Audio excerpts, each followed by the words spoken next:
What's up, guys? I'm your FoxCast here. Welcome to the all-new episode of FoxCast Creepypasta, where today we'll be reading What is RUE by RueThat.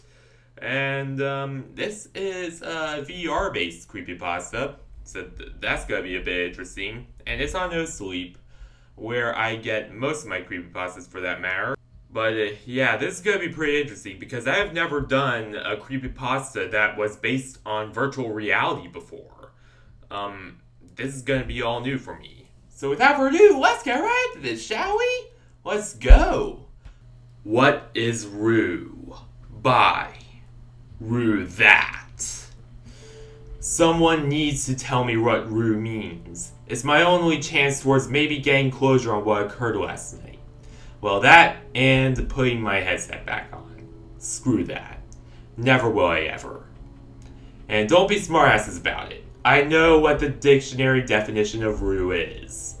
But this version of RUE must be an acronym or something. Okay. Let me get down to explaining it from the beginning.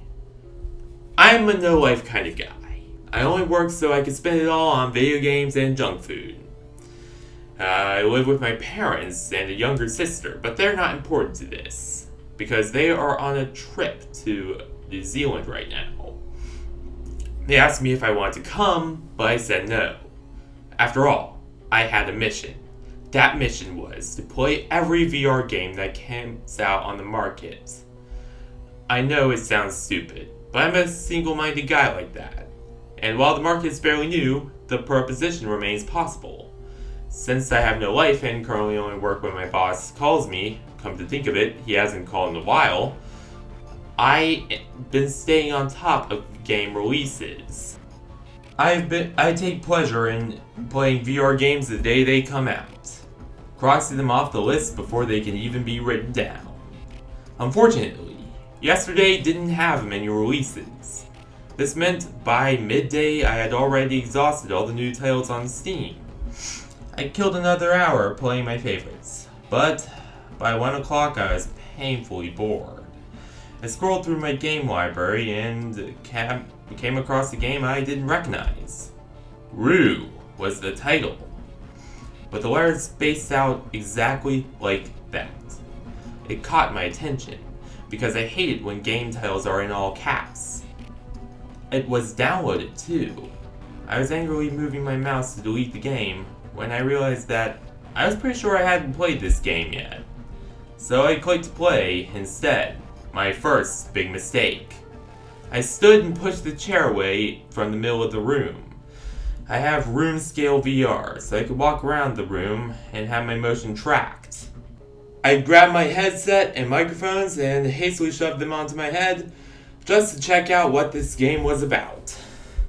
The game was dark. I couldn't see much. At first I thought it was just a black screen, but then I realized I could see some things. I appeared to be outside, standing on a sidewalk. It was nighttime and the sky was devoid of stars. In the direction I was facing, the sidewalk led to a small underpass. I didn't hear any cars above. In fact, there didn't seem to be any sound at all. The silence was strange. I thought I could hear something when I listened closely, but I couldn't be sure it wasn't my imagination. I took a step forward and heard the barefoot rasp quietly on the concrete. Looking behind me, I saw nothing, just a black expanse. It was clear which direction the game wanted me to go. I approached the tunnel. When I reached the entrance, I leaned forward and examined the wall beside it. Although it was very dark, I was impressed. The level of detail was incredible. The concrete was roughly textured with cracks running through it. There was even some graffiti on it. RUE, I whispered, squinting out to make the faded letters. Didn't know why, but I felt the need to uphold the silence, like it was a rule of the place. When I reached out and put my hand on the wall, I swear I could feel the roughness of the concrete on my fingertips. Leaning over, I looked down the tunnel. There was a gaping maw of blackness. Again, I felt that there was some sensation beyond what I felt. A flicker of something in the dark. the gentlest of breaths on my skin, the quietest voice, whispering. I shook my head. I was hallucinating sensation, because this game had none. My imagination is pretty good, I must admit. Even telling myself that it didn't seem to remove the sick feeling I had in my gut. I decided to get it over with. I was the champion of VR games after all. This game must be beat. I strode forward into the darkness of the underpass. The lack of light was as complete as it had seemed from the outside. I couldn't see my hand in front of my face. The floor felt damp under my feet. I realized the wet slap of my feet on the damp concrete was loud and echoey in the enclosed space. I moved more slowly as to not make so much noise. The air felt stale and heavy, like the inside of a school locker room. I swore I faintly smelled something horribly rancid. My breaths were getting shorter. I couldn't breathe properly, and I started to sweat. That was when I realized I really could hear something. It sounded muffled, like a stifled laugh. It was faint, but after I listened for a minute, I heard it again. Someone else was in here. My sweat felt cold on my face, but the air still felt warm and wet. I shivered. I felt sick and feverish. My head was beating faster than I had ever felt before, but I continued onward. The breathy voice continued sporadically. Sometimes there would be a long pause in between the noises, long enough for me to think it had stopped. But then I would hear that the muffled giggle would flow down the tunnel. It was definitely getting louder. It took me a few more minutes for me to realize that I could make something out of the darkness. At this point, the laughter was fully audible, and it bounced around the space, making me feel like I was surrounded. There was a light in the far distance. It flickered like a candlelight, and cast the tunnel in a dim yellow glow. I could make out the shiny wet concrete that made up the floor and rounded ceiling. The flickering light made the tunnel appear to move, causing the entire tunnel to look like the inside of a throat, moist and trembling. My inner voice screamed at me. Not a rational kind of scream that warns you of danger. This was a mad scream, the kind that abandoned reasons because the fear was so strong. The scream drowned out my thoughts. My hand crept up to my mouth and stifled a whimper. I edged closer to the light.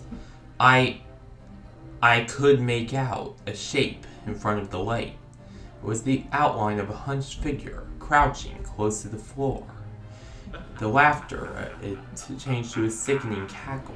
The voice was still stifled, like it knew a joke, but didn't want to tell it. I lost all composure. My legs were shaking so badly that the only thing that kept me from collapsing was the thought of I didn't want the thing to hear me. Then, the laughter reached a new volume. A maddening, delirious burst of cackles and cruel snickers held back, only to make me more insane. I broke the silence. A scream ripped out my throat against my will. At the moment, the unspoken rule was broken. The figure leapt up. It was a thin, human silhouette. That's what I saw before I turned and sprinted back down the tunnel. My feet slapped loudly against the floor. Sweat poured off me as I struggled to run in a straight line back the way I came. The laughter bounded after me, no longer held back. The sound of it lands into my brain, driving itself into my deepest fears and setting them alight. I screamed as I heard another set of feet slapping wetly behind me. In the darkness, it felt like a dream where I could not make any progress. The monster was steadily getting closer. I could feel the laughter on my neck as real as fingers closing in to hold me. Then I burst free for the tunnel, into the open air, and immediately collapsed. When I hit the ground, I felt the headset roll off my face. I lay there for a long while, sobbing into the carpet. I could still feel the harsh concrete under my feet and the humid air on my skin, but when I raised my head and saw my familiar room, the game had quit on its own. My screen displayed my desktop. I let out a shuddering sigh and rested my head back onto the carpet. Hours later, I'd convinced myself that it was just a really well-made game, and I imagined all the details that shouldn't have been possible to experience in VR. It was ridiculous to think that this was anything supernatural, but there was still some small part of me that couldn't forget how that laugh made me feel. So, I decided to contact Joseph.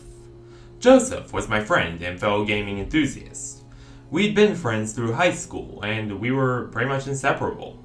While I was more introverted and pessimistic, Joseph was a natural optimist and brazenly confident at all times. Nothing shook him, not even a D- on his grade 12 report card. I shot him a text.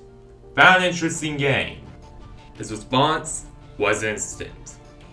What genre? I didn't have to think hard about that one. Horror. Give me 5.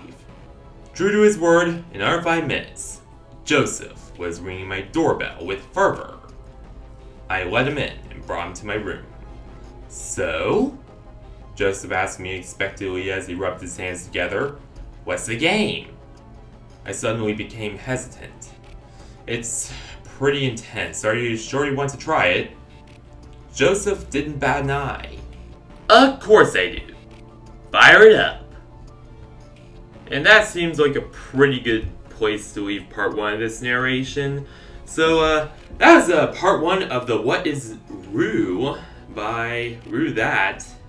And this creepypasta is turning out pretty interesting so far.